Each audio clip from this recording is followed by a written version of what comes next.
მანიპულატორი ადამიანი. ეს არის ის, ვინც სხვის გულებს სათამაშოდ იყენებს, სხვის სითბოს კი იარაღად. ის არასდროს ამბობს სიტყვას პირდაპირ, არა.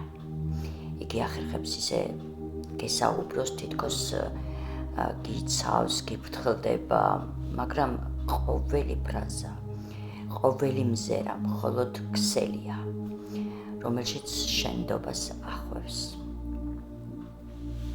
მანიპულატორის ნიღაბი ძალიან ლამაზია. ხანდახან ისეთი მშვენიერი, რომ გჯერა ეს ადამიანი მართლა შენი მხსნელია.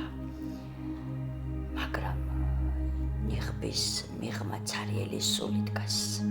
სული, რომელიც სიყვარულის უნარი არ შესწევს. ის სხვის სიხარულს საკუთარი ძალის წყაროდ აქცევს. სხვის ტკივილს საკუთარი გამარჯვების სიმტკიცედ, მტკიცებულებად. მაგრამ ერთია, რასაც ვერ გაექცევა და ვისაც ყველაფერი ილუზიად ექცევა, ბოლოს თვითონ რჩება ციცარიელში. და მაშინ, როცა ნიღაბი ჩამოეხსნება, სარკეში მხოლოდ ერთ რამეს დაინახავს, მარტოობას. მარტოობა, რომელიც ყველაზე დიდი სასჯელია.